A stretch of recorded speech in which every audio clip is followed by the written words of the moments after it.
I'd like to introduce Stan Pajak. Stan, of course, is the leader of the Liberal Democrats on the council here in Swindon. Stan, let's start off with a really cracking question. Let's say the current coalition, has it done your group any good? Well, as all politicians, I have to give you a yes and no answer. The yes answer is in the sense that actually has meant that Liberal Democrat policies have actually become into being in government. And we've always tried to actually be a party of government. And now we're actually there. And obviously the crucial thing we've found out, it's easier to be in opposition than it is to be in government. Because obviously we used to always actually get all the rebellion against the government and all their policies. But now we're part of it. So it's actually an opportunity which we've taken when time was needed actually to influence it. And you see good examples of Lib Dem power or influence getting in there, taking people out of income tax. So I've actually got anybody under £10,000 now is moving towards getting that completely out of income tax. The idea of the referendum and the alternative voting system is actually happening. It's happening this May, same time as the local elections.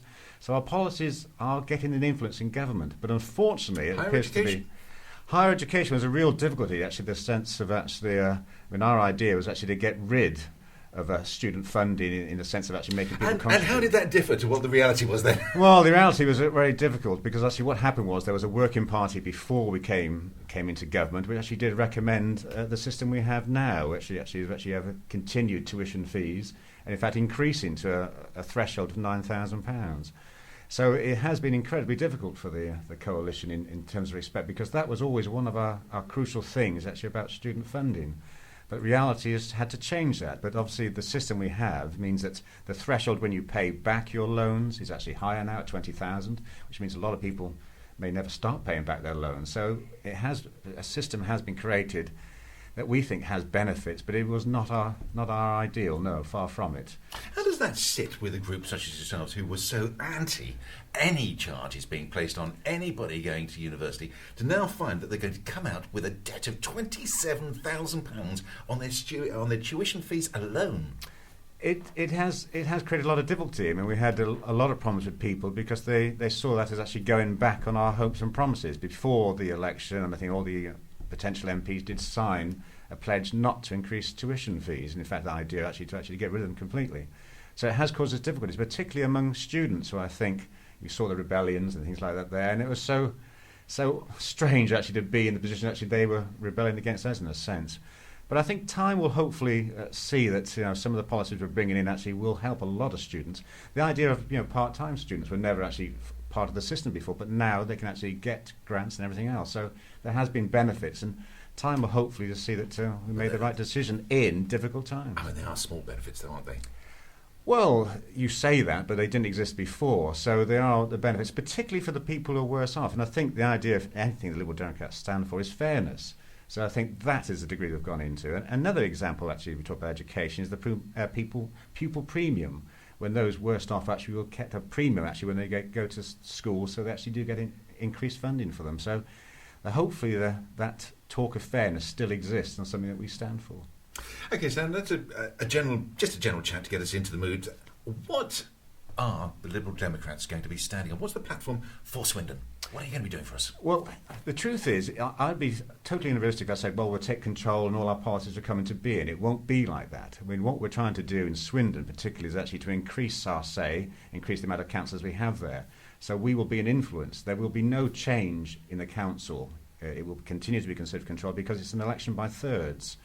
So there's no way that it will change in actually being from a Conservative controlled council. What you're electing a councillor for is to represent you and your wishes. I.e., politics aside, your councillor is your go-between to get things done for you. So I think that's first and foremost. The councillor stands for the local areas elected in and gets things done. Okay, well, taking that point, over the last term, what can you say the Liberal Democrats have done for Swindon which would not have happened had you not been there? Well, a good example, funny, as you should mention, actually, is that this next week we have a cabinet. When one of the motions I moved to council was the idea of reviewing our traffic light policy. I don't know about yourself, but you see lots of traffic lights. You see, God, this can't be a great way of doing it. They held up all this traffic, and a roundabout would be so much easier. So we've actually succeeded in getting the council to review its traffic light policy. So you actually have the idea of looking at whether there's a better way. Examples in Bristol where they've taken away the traffic lights and the traffic flows freer and actually with less safety problems. And again, we want that review to happen in Swindon. So we do have an influence like that. some time back, we actually called for a referendum on whether we have a canal through Swindon. So the people will decide whether a canal goes through Swindon. So although we're small, we still have this influence. And again, a small point actually, we're a partner with Torun in Poland. And one of the things I got at the council for them to agree to actually have Torun included on sign into Swindon, where we actually have new signs installed. So there's lots of things you can do as a group. And again, we oppose actually the changes actually to home care assistance, where the council have changed their policy not having home care. So again, we were joined with Labour to oppose that. So we continue to fight the fight and get things done at a local and a council-wide level. When you say fight the fight and get things done, but you're talking about home care, you're not going to succeed there, are you? No, we didn't succeed. But if nothing else in politics, you just stand up for what you believe, and that's what we did there. So we continue to do that. And again, you try to make the administration see right. That can be difficult, as we all know in all our lives. So as you said just there, Stan, whereabout people, the council makeup won't change hugely in May, well, but you can act as an arbiter for, in terms of you can be there to say, hang on, can we just check that again, please? Oh, very much so. I mean, it's funny you say what a Lib Dem policy is. I mean, we as a party don't like the system we have, which is a cabinet system. So really, the cabinet system is like the rule of a few good people over the whole thing, without the councillors having a real role in it. They have a role in scrutiny after the event. So it's a bit like you and your wife going to Sainsbury's. You do all the shopping, you come back and you discuss with your wife whether you should have bought it. It's too late, you've actually made the policy. So scrutiny has that effect. So we're against the system. An idea we'd go back to a committee system. And in fact, also we stood for the idea of a directly elected mayor as well, which again makes us different than the other parties. And so give us a couple of examples of where Cabinet have made decisions that you think were wrong.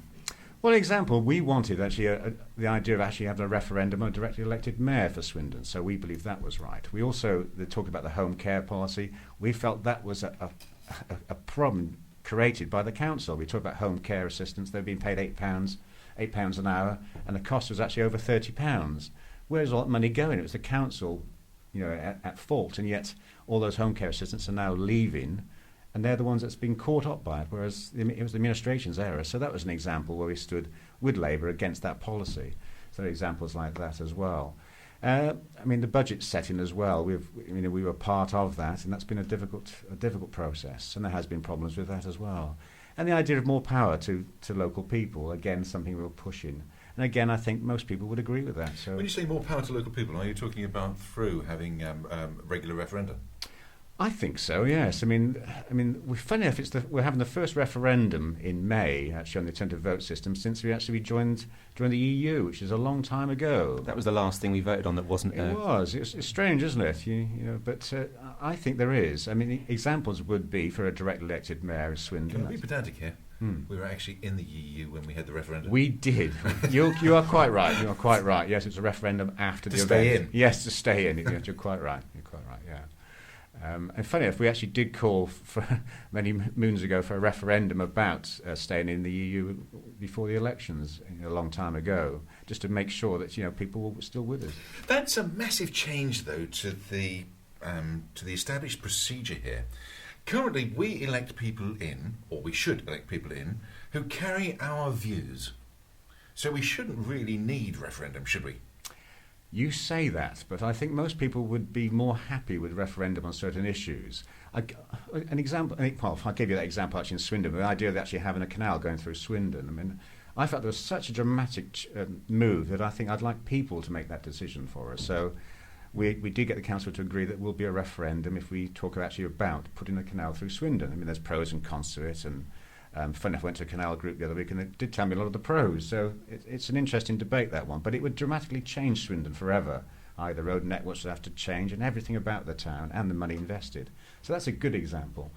You can almost look at the idea actually about our green space in Swindon as well. The idea of allowing Coke to be developed on is something we've been totally against all the way through. Maybe you should actually have a referendum on that type of crucial policy.